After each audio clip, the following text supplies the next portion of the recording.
নতুন নতুন মুফাসসির হয়েছে যারা সূরা ফাতিহা পর্যন্ত ঠিকমতো পড়তে পারে না। তারা বলে ইসলামের সাথে রাজনীতির কোনো সম্পর্ক নাই, তারা বলে ধর্মের সাথে রাজনীতির কোনো সম্পর্ক নাই। আজকাল দেখা যাচ্ছে তাদের অন্যতম প্রধান শত্রু হচ্ছে ধর্ম, তাদের প্রধান শত্রু হচ্ছে ইসলাম।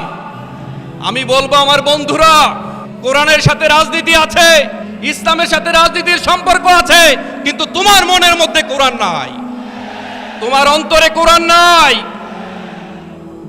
Every action has an equal and opposite reaction. প্রত্যেকটা জিনিসের সমান এবং বিপরীতমুখী প্রতিক্রিয়া আছে ভাই। Law of natural return is very crucial, law of natural return is very important. মনে রাখবে, আকাশে থুতু মারলে সেই থুতু নিজের দিকে আসে। আল্লাহ সুবহানাহু ওয়া তাআলা বলেছেন, কোরআনে আমি সব কিছু দিয়ে রেখেছি, আমি কোরআনে কোনো কিছু উল্লেখ করতে বাদ রাখি নাই। মা ফাররাতনা ফিল কিতাবি মিন শাই। আল্লাহ তাআলা বলছেন কোরআনে সব কিছু আছে।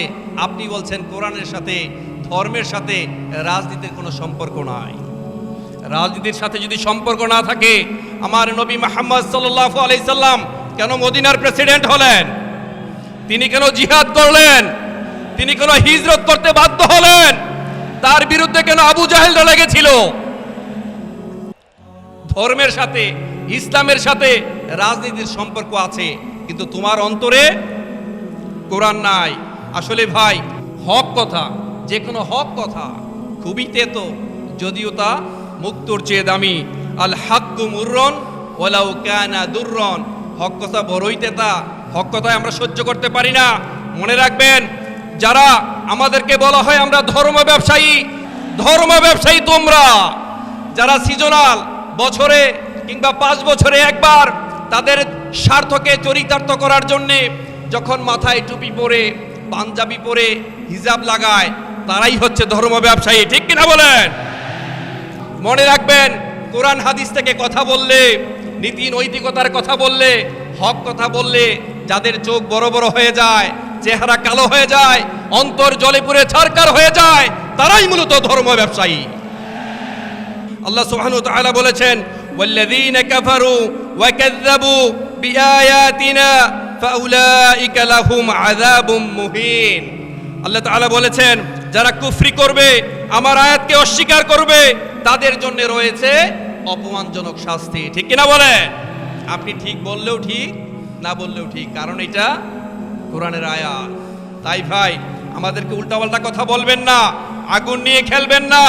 আগুন নিয়ে খেললে পরিণাম বেশি ভালো হয় না। বন্যার পানি যখন বাড়তে থাকে, তখন তা আস্তে আস্তে ফুলে ফেঁপে ওঠে। ঠিক কিনা? বন্যা থেকে বাঁচার জন্য মানুষ লম্বা করে শক্ত করে বাঁধ দেয়, লম্বা করে শক্ত করে বাঁধ দেয়।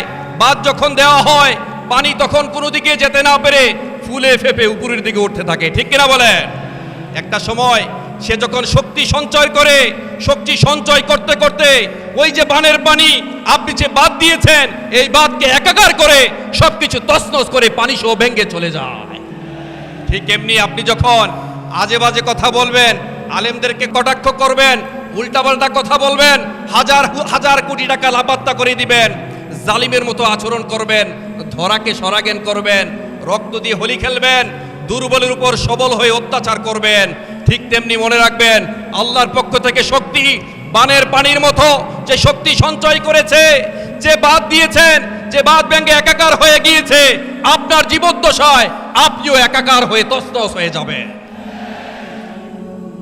কোনো জালিমদেরকে সাপোর্ট দিবেন না ভাই। কোনো জালিম কখনো শান্তিতে মরতে পারে না, জালিম কখনো শান্তি পায় না। জালিম দুনিয়াতে শান্তি পায় না, পরকালেও শান্তি পায় না। ইন্নাহু লা ইউফলিহুল যালিমুন। জালিমরা কখনো সফল হয় না। জালিমদেরকে আল্লাহ সুবহানাহু ওয়া তাআলা ছাড় দেন, কিন্তু একটু জোরে বলেন, আর একটু জোরে বলেন, জালিমদেরকে আল্লাহ সুবহানাহু ওয়া তাআলা ছাড় দেন মাঝে মাঝে, তবে ছেড়ে দেন না। ইন্নাহু লা ইউফলিহুল যালিমুন ইন্নাল্লাহা ইউমলিয যালিমা ওয়া লা ইয়াতরুকু। আল্লাহ জালিমদেরকে ছাড় দেন, কিন্তু আলটিমেটলি ছেড়ে দেন না। তাই ভাই বলছি, বেশি বাড়াবাড়ি করবেন না। আলেমদেরকে বিচ্ছিন্ন করার জন্যে আমরা বিগত সময় দেখেছি অনেকেই অনেক চেষ্টা করেছেন। আলেমদেরকে, যারা জনপ্রিয় আলেম, তাদেরকে জনবিচ্ছিন্ন করার জন্যে এমন কোনো দুরভিসন্ধি তাদের ছিল না যে তারা করে নাই। প্রত্যেকটা তারা অঘটন ঘটানোর চেষ্টা করেছে, ইভেন অনেকের চরিত্রের উপর কলঙ্ক লেপন করার চেষ্টা করেছে, ঠিক কি না? তাই মনে রাখবেন, যারা ধরাকে সরাজ্ঞান করতে চায়, যারা দুর্বলের উপর সবল হয়ে অত্যাচার করতে চায়, যারা জালিমের মতো আচরণ করতে চায়, আল্লাহ সুবহানাহু ওয়া তাআলা তাদেরকে দুনিয়াতে ভালো রাখেন না, পরকালেও ভালো রাখেন না। ওয়া ইন্নাল ফুজ্জার লাফি জাহিম, তারা দুনিয়াতেও খারাপ থাকে আর পরকালে জাহান্নামের সবচেয়ে নিকৃষ্টতম জায়গায় থাকে, ঠিক কিনা বলেন? আসলে ভাই মনে রাখবেন, যারা কোরআনের বিরুদ্ধাচরণ করেন, যারা হাদিসের বিরুদ্ধাচরণ করেন, যারা নীতি নৈতিকতা কথা শুনলেই ভালো লাগে না, মনে রাখবেন তাদের জন্য রয়েছে অনেক শাস্তি। দুনিয়াতে তারা শান্তিতে থাকতে পারবেন না, তারা শান্তিতে কেউ ঘুমাতেও পারবেন না, এবং তাদের কবরের জায়গা হবে একেবারে সংকীর্ণ। তারা কাল হাসরের দিন অন্ধ হয়ে উঠবেন এবং তারা বলবে, ইয়া আল্লাহ, আমি তো দুনিয়াতে ছিলাম চক্ষুষ্মান, আজকে কেন আমি অন্ধ হয়ে উঠলাম?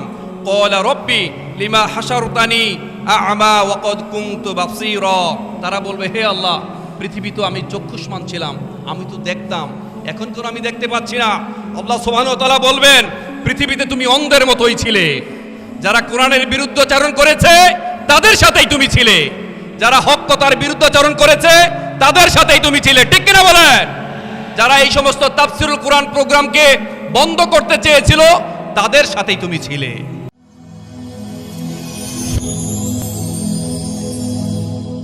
Rose TV 24. Enjoy by listening to the Holy Quran.